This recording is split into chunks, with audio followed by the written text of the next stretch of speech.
There is a war quietly raging right now. A war without gunfire, without blades, yet more devastating than any battlefield you have ever known. It thunders within your own chest.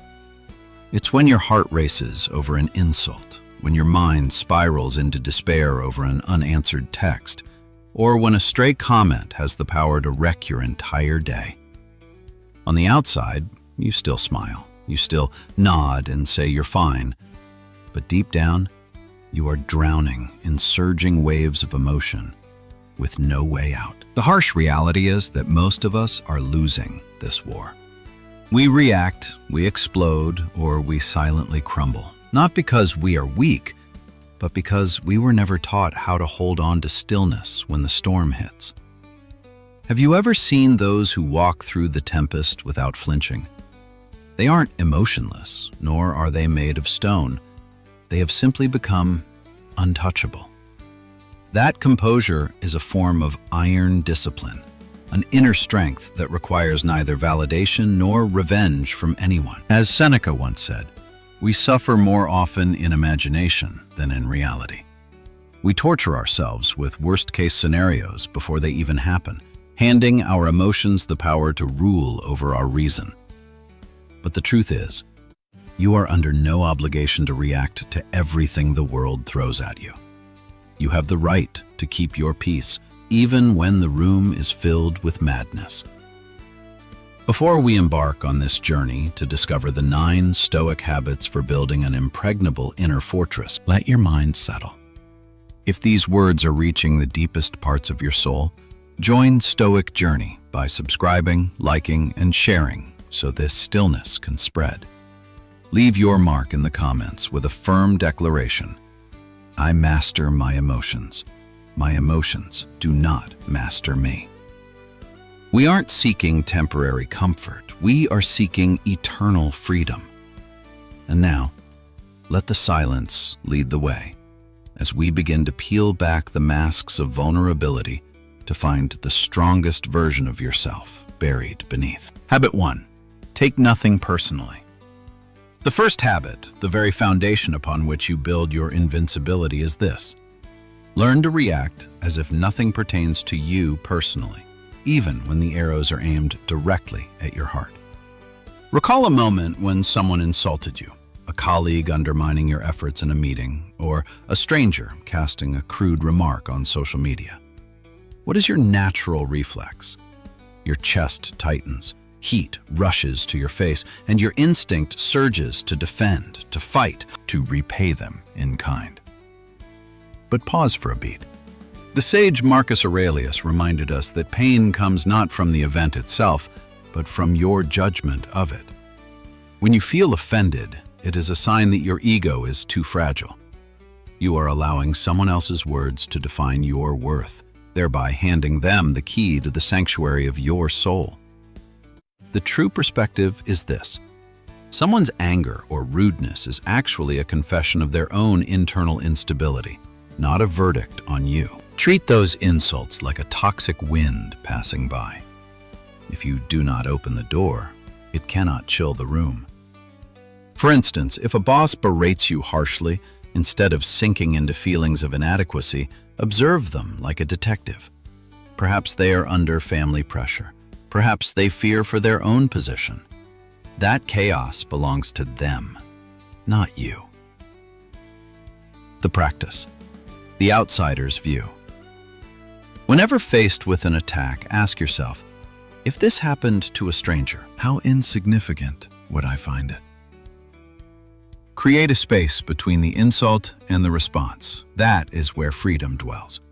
Do not rush to react just to satisfy a fleeting ego. Watch their storm with the composure of someone standing behind thick glass. When you stop taking things personally, you no longer shrink from criticism nor explode under pressure. You simply observe, understand, and choose to respond with wisdom instead of emotional turmoil. Habit 2. Eliminate emotional speed and the power silence. Once you have learned to detach your ego from toxic arrows, you will notice another enemy lurking within your own heartbeat. Speed. Emotions often arrive like a flash flood. Anger, anxiety, or hurt ambushes us in an instant. Before the brain can process, instinct pushes you into a mistake, a biting word, a resentful text, or a door slammed in regret just minutes later. This is the danger of emotional speed. It steals the precious silence you need to think and turns you from a master into a slave of reflex. Stoicism teaches us an iron discipline. Kill the speed of emotion and begin to think in slow motion. Marcus Aurelius noted that strength lies not in reacting fastest, but in the ability to delay. You do not need to answer every emotion the moment it knocks on your mind. Make it wait. This is where the power silence emerges, not as an escape, but as a transformation of mindset from reflex to response. The practice. The 24-hour filter. Imagine receiving an unfounded critical email from a partner at the end of the day. Your blood boils. Instead of typing in a mental wildfire, let that email sit. Let the wave crash outside your door while you clear the noise. What you feel in the first 10 seconds is usually just biological static. Only when the tempo slows does intellect begin to speak. This silence is a fortress where you analyze whether this situation is truly worth your peace. True control is not about suppression. It is about mastering the rhythm of resistance. When you move slower, the world loses its grip on you. Let others be loud. Let them rush to play their games. You move in stillness, responding with purpose rather than panic. Real power is feeling the fire in your chest but speaking as calmly as if you were made of water. Once you no longer fear the delay, you become untouchable. This composure is a supreme power that intimidates any adversary, for they cannot predict or manipulate someone who has mastered their own time. Yet once you master speed, another temptation arises, the urge to explain, to justify your silence. That is when you must learn to cut the invisible chain of seeking validation. Habit 3. Stop explaining yourself.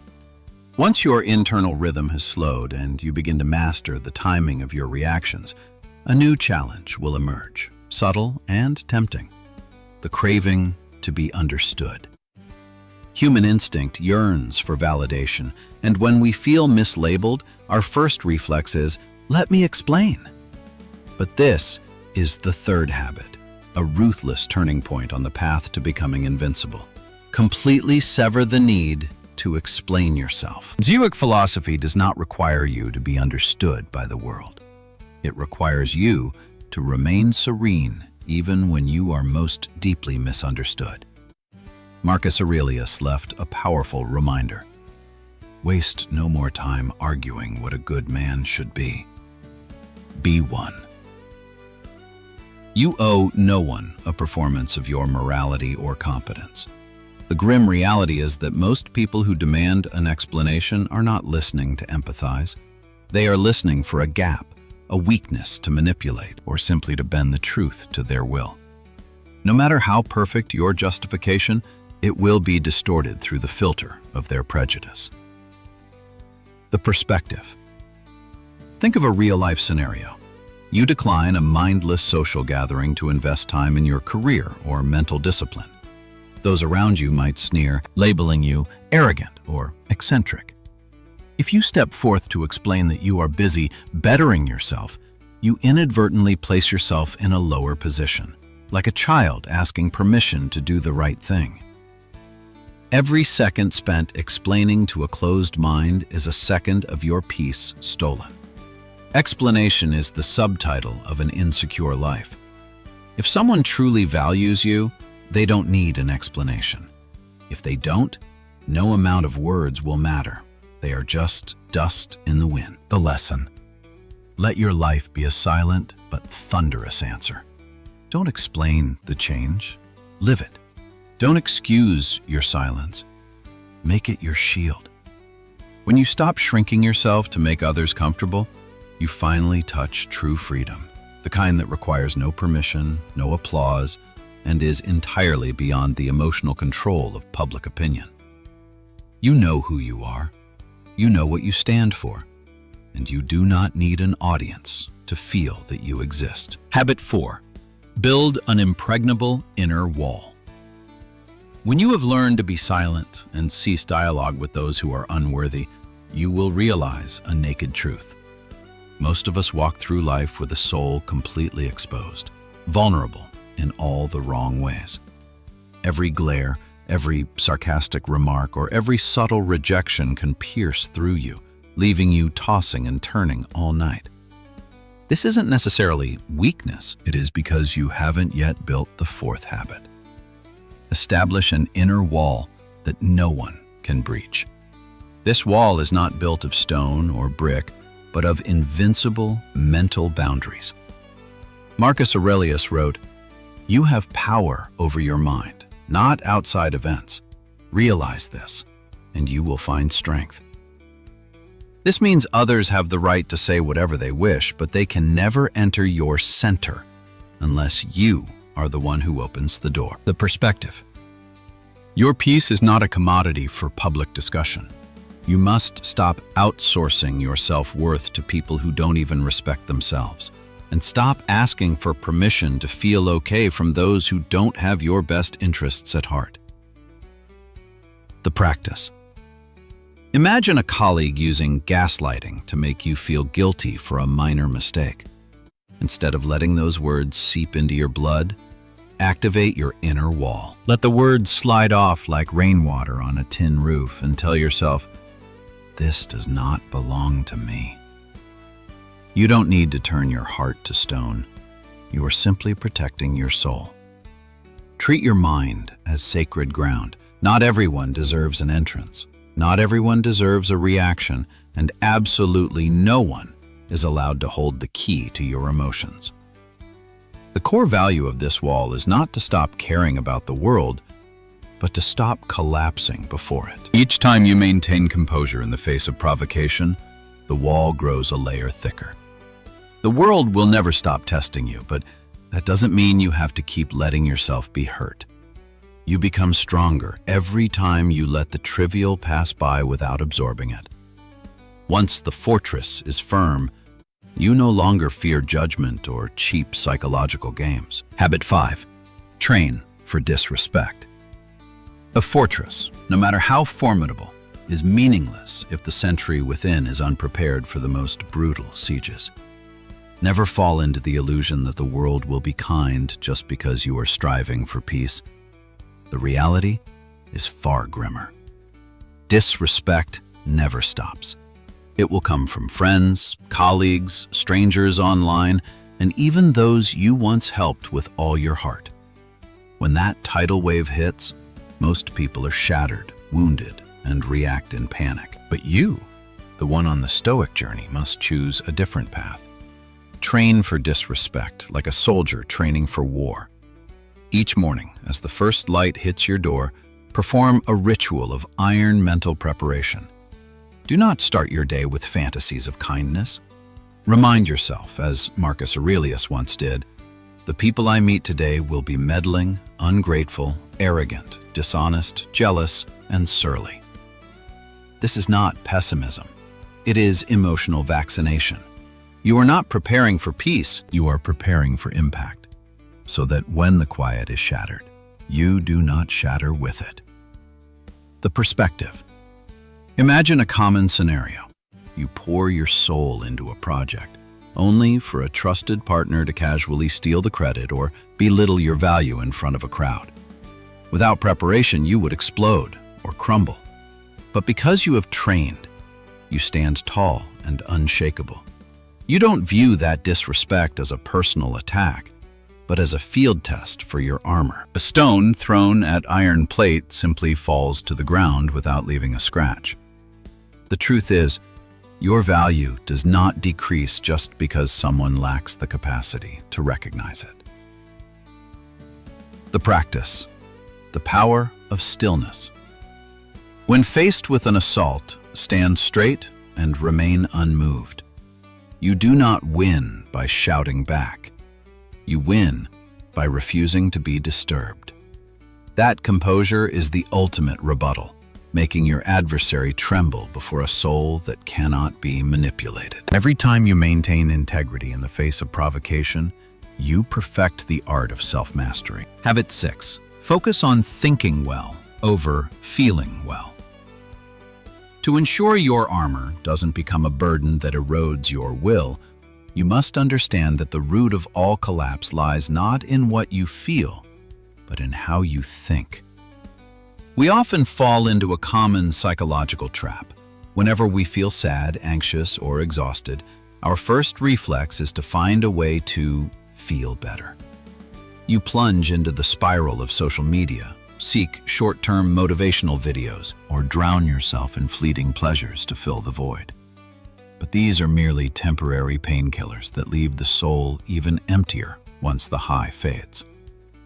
Stoicism offers a liberating command. Stop trying to feel better.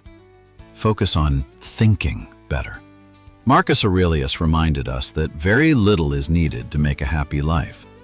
It is all within yourself, in your way of thinking. View emotions as turbulent waves and thought as the ship. You cannot stop the waves from crashing against the hull, but you can master the skill of navigation so you are not submerged. Instead of asking, "Why do I feel so bad?" soberly interrogate, "What thought created this feeling?" The perspective. Suppose you feel betrayed and pained when a joint venture fails. That pain doesn't actually come from the failure itself, but from the implicit belief that everything must go my way, or my worth is tied to this result. A distorted mental filter has turned an objective event into a personal tragedy. When you change the filter, accepting that failure is data for learning rather than a verdict on your competence, the emotion loses its grip. The practice. Dialogue with the noise. Whenever a negative emotion invades, do not flee. Sit with it. Identify the thought lurking behind it and ask, is this thought wisdom, or is it just screaming out of fear?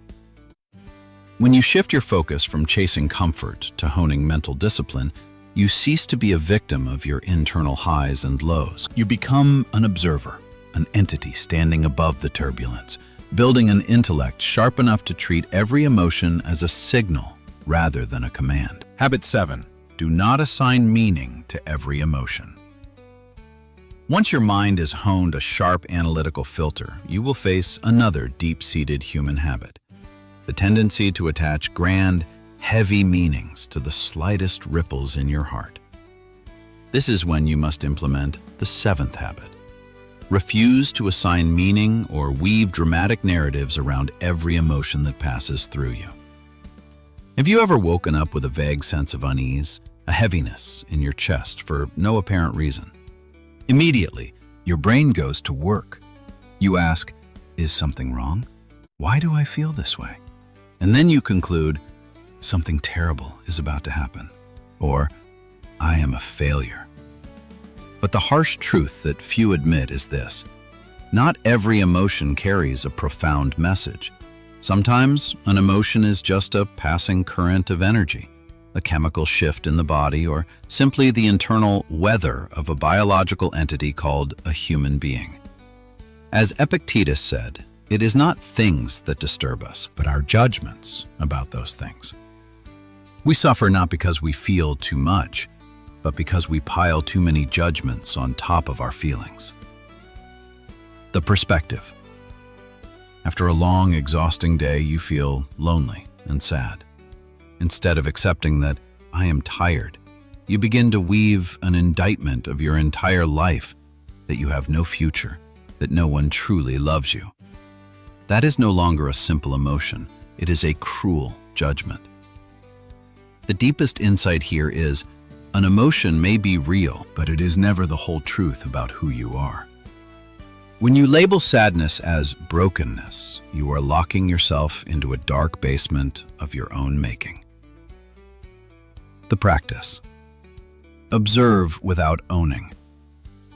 Look at emotions like clouds drifting across the sky of your mind. You can feel anxiety without calling yourself a coward. You can feel disappointment without labeling yourself a failure. Practice saying to yourself, I am feeling a sense of heaviness, and that is perfectly okay. It will pass like a rain shower. The greatest lesson is to stop handing your emotions the pen to write the story of your life. That is the job of reason, not fleeting vibrations. Habit 8.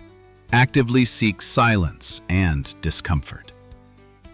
Most of us live with an unnamed addiction, an addiction to noise. The moment silence begins to bloom, instinct urges you to grab your phone, turn on music, or seek any distraction to fill the void. Because in that stillness, you are forced to face yourself, the very entity you have perhaps spent a lifetime running from. But the 8th habit of an unshakable Stoic is the opposite. Actively throw yourself into silence and discomfort as a mandatory exercise. Epictetus noted that difficulties are what show what men are.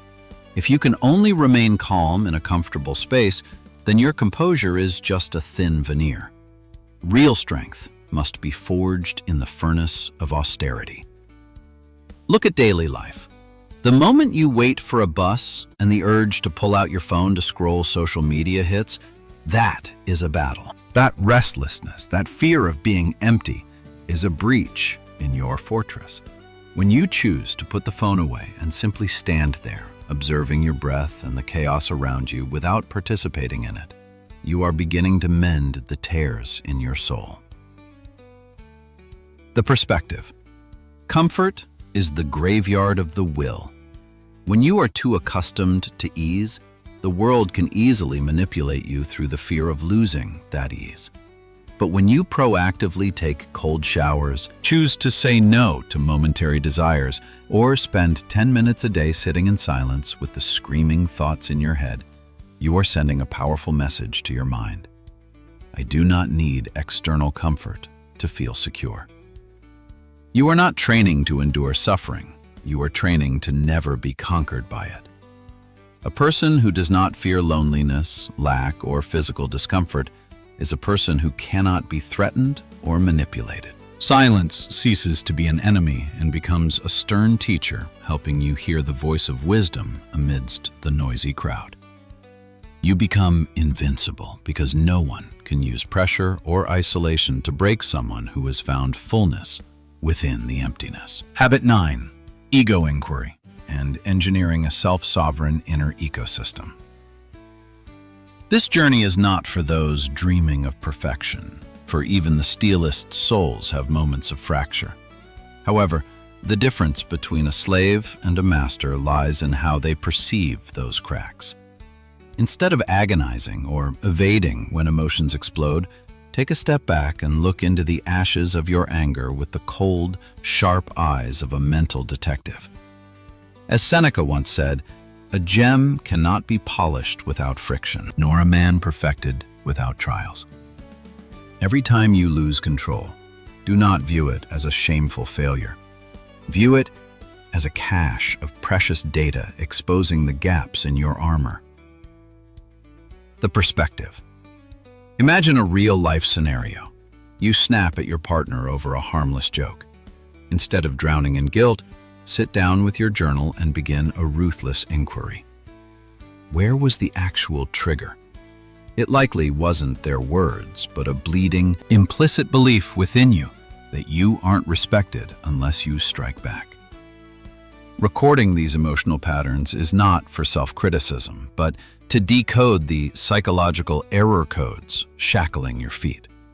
When you understand the trigger, you no longer fear the gunshot. You don't become invincible by ignoring your faults. You become unbeatable by understanding them better than anyone else on earth. This self-awareness is the sword that severs old reflexes, preparing you for a higher state of existence where life's turbulence is merely a catalyst for inner strength. Once the final pieces of the Stoic mindset fall into place, you will realize you no longer need to flee from this noisy world. Instead, you have engineered a self-sovereign inner ecosystem where the outside world is no longer a threat, but a massive mental gym for the soul. Every betrayal, every biting criticism or sudden adversity is now just a gear, A necessary weight to tone your spiritual muscles. You do not pray for an easy life or for the kindness of others. You train to be someone who can walk through the storm and keep their feet dry. An entity whose peace is not a gift from fate, but the fruit of discipline. The power of this unshakability is not borrowed from the applause or goodwill of others. It is rooted in the ability to maintain integrity even while standing in a room full of madness and hate. Imagine standing before an angry mob, yet you remain there, as still as a bottomless lake, unmoved by pressure or manipulation. That composure is not the silence of the weak. It is the intimidating silence of one who has achieved total self-mastery, one who feels every pain deeply, but acts with iron reason. This is not just a habit. It is a silent internal revolution, transforming you into the most dangerous kind of entity, one who cannot be conquered, cannot be bribed by emotion, And remains forever free amidst a harsh reality. The world may crumble, but you will stand firm, intact and cold as a monument amidst the void. In a world reeling from impulsive reactions, your composure is no longer just a state of mind. It is a bloodless rebellion raging within your soul. These 9 Stoic habits do not turn you into a stone statue. They excavate your most powerful self, long buried under the weight of chaos. True strength never screams. From this moment on, you carry your silence like a razor-sharp sword, forcing every provocateur to falter before your invisible authority. You have no need to dominate others, for you have achieved the hardest task of all, mastering yourself. This is the portrait of the truly dangerous individual, one who feels everything deeply but lets iron reason take the wheel. While the world dissolves in weakness, you remain intact and unshakable. The journey begins the moment you face your first real-world challenge. If your soul has been awakened, join Stoic Journey. Subscribe and share to spread this stillness. Leave your mark in the comments with one firm declaration: composure is my power. Walk in the majestic silence of a warrior who has found the fortress within. See you on the path to absolute self-sovereignty.